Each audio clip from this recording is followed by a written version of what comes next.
is a thriller film that I was very interested in. I'm glad to see that two wonderfully Canadian actors are doing this. You know, how did you guys get involved with Backcountry? Well, Adam's my cousin, and he wrote the part for me, so I took it. So 3 years ago, I read the script, and I thought it was really cool. And it's come a long way since then, but the foundation was there, the sense of it, the feel of it, and the main sort of plot points were there. And I kind of know why he wrote the part for me, and so I was happy to help kind of make it happen. You know what I mean? Miss Peregrym? Me and Adam worked together on Ricky Blue, and it was awesome. He called me a few weeks ago, actually, and just said he was sending a script, and he was offering me the part of Jen. And I was nervous. I was really nervous to read it because sometimes you don't relate to the character, and it's a friend's project. You don't want to hurt their feelings, but he told me immediately. He was like, "It's not a horror movie. Just know that it's not a horror movie, and it's not going to be gruesome for no reason." And I was like, "Oh my God, what did you send me?" And so I'm like, "Okay." And I read it, and I loved it, and I thought it was great. It was, it's a great movie. It's different. I mean, it's not different. It's not like this has never been told before. It's it's a thriller in the woods. It's about survival. I mean, there's a lot of stories that are made like this, but I was really attracted to this because I've never done anything like this before. I've never gone that far with a character. I've never experienced this. So to put myself in this situation terrified me. And I was just excited to work with him. And it's been a great experience so far. It's a story that I hope while people are watching it, they get really affected and upset by the reality of this situation, and that they think twice about preparing for camping in the backcountry. Well, as long as you don't run into Jerry, you know, as you're camping, I think that would work out well. But I'm sure this type of film is new to both of you, possibly in terms of the roles that you inhabited, but what personal challenges did you have to face when it came to this film? I can go with either. I don't know. Shooting outdoors is a start. I think playing certain scenes was really challenging. Emotionally, I think that I don't know, speaking from my character, and I'm sure and what Missy goes through is a whole other level, but I think that there's a certain kind of breaking down of Alex as the movie goes on, and I think that was a really challenging thing to play. Didn't put me in a good place emotionally, and that was a real challenge. Yeah, and this is the pace at which we shot as well. You know, we're doing it's a very ambitious film, and we're doing a lot in relatively short amount of time. So to kind of keep on point like that is a challenge. To race the sun every day. Yeah, the sun. To only have a certain amount of time to get all your shots in, and for it to be really crazy, intense scenes, and but it's invigorating to do something like this and to get out there and to pull together and to have a small team with you that everybody is helping one another is awesome. It's the best way to work. Yeah, I love working like this. It's inspiring. You really get to know people quickly.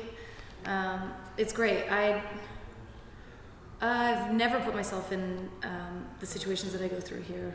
I never want to be in this situation, but for me, I was scared. I didn't know how to prepare for it. You can't prepare for something like this. You can't go to work and be like, oh, this is how I'm going to react scared. This is how I'm going to be when I feel this way. All I can do is take all the elements of what I know about this person in this moment of time, remember them, and play them and see what happens. And it was really surprising to me, even kind of where I went, and it scared me because I didn't know how to do this. I couldn't really prep for it. I just had to go and be present, and I was nervous about what that would look like, or how it would affect me after work.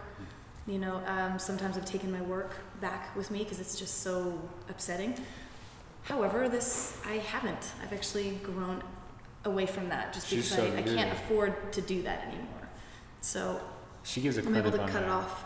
Pardon? You should teach a clinic on how to do that because it's amazing to watch. She goes to some unbelievable places emotionally, like so intense, really intense stuff, and tremendous actor, so she really does go there.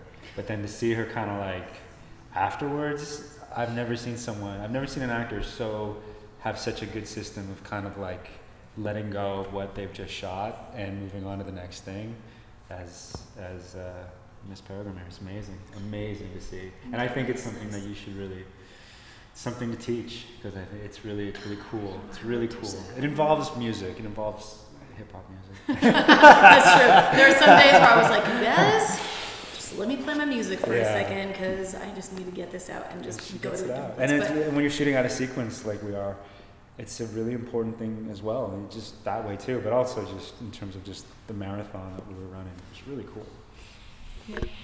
Well, I was going to ask how you decompartmentalize yourselves when it comes to these emotions. I mean, you kind of hit upon it or touched upon it as you did, but being an actor, you must go through so many different scenes, different movies, different TV shows, and unfortunately some people can't handle that, aka Heath Ledger, unfortunately. But how do you guys deal with it, besides hip-hop? I used to take it home with me all the time if there was something that happened, if I physically went through something, or if there was like this traumatic experience, because your body goes through it, you're present in the moment. Then it used to affect me, and I just remember feeling heavy all the time. And I couldn't do it, but I was addicted to it because I was afraid. The scariest thing for me is, what if I show up on set, I don't have anything to pull from? What if I just can't get into the character? What if I can't do what I'm called to do? So it's a process of trusting yourself. You have to understand, like, the more pressure that you have and you put on yourself, the less you're going to be able to perform. It's just going to happen.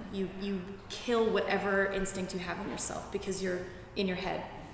And so I just kind of, in this film, I understood that as a person, I was very sensitive, so there's certain things I do. First of all, I don't watch the news. I don't do things that put me in a really dark space because I am very empathetic.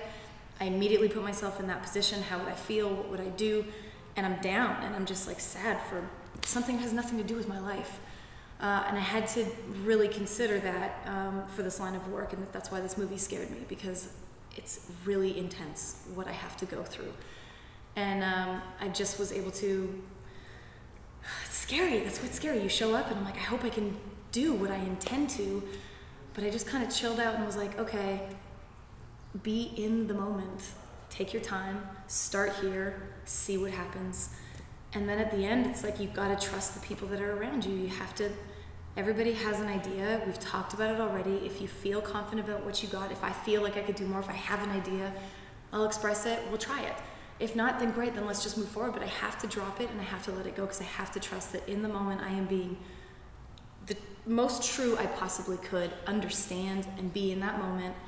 I cannot do better. And I don't want to do better by thinking about it. I want to do better by just being there. And if I settle in somewhere dark and I feel like I can go deeper, then we'll do another take. But if it's because I'm choosing to do something, I won't do it. I won't do another take just because I'm like, oh, I should have mechanically done something here.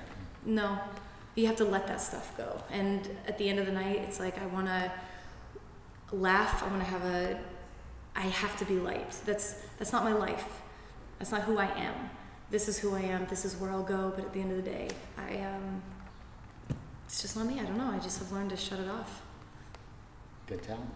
Apparently, yeah. I mean, I had to learn how to do that, because I really genuinely thought I was going to have a heart attack at 35. Because I was taking everything on that I was doing so severely that my heart was racing all the time. I had the most insane fears. I'd work with guns and there'd be a gun pointed at me, and all of a sudden that would develop in my life, and I would picture pulling up to a stoplight and there'd be a gun pointed at me. I just imagined all these scenarios because I was in them all the time, and I was like, what am I doing? Drop it. And so now I'm in a place, this is the first time I really realized I am able to do it now. That feels good. Thank God. Movie therapy, gotta love it. Yeah. It's true though. What she's saying is true. I watch the way she works. It's really cool. Really cool. Well, let's take a little step back here. You know, the film, I'm sure, is going to be amazing. I can't wait to see it. But for both of you here, do you consider yourselves personally successful? We can go with either one, Jeff or yourself. I don't know. I guess it's not that my career doesn't matter to me. I don't care to be famous, and that stuff does not matter to me. I care to do projects that I'm passionate about. I care to relate, and I have a bigger, grander passion, which is just relating to people. I love people. I love caring about people. And yeah, if I never did this again, I would be okay, because there's something else. This doesn't define me, put it that way. I don't get my validation through my work. So I am exactly where I'm supposed to be. I'm grateful for it. I'm happy for it. Whatever happens next, happens next. But what matters is that I am the kind of person that I want to be. And it doesn't matter what else I do. I want to be true to me. And I give myself all the room in the world to change careers, change whatever I want, you know. So successful, yeah, I'm happy. For me, I think I'm starting to figure out what it is that makes me feel successful in my work, at least. And it's to work on projects with people who inspire me, and to be part of the genesis of those projects.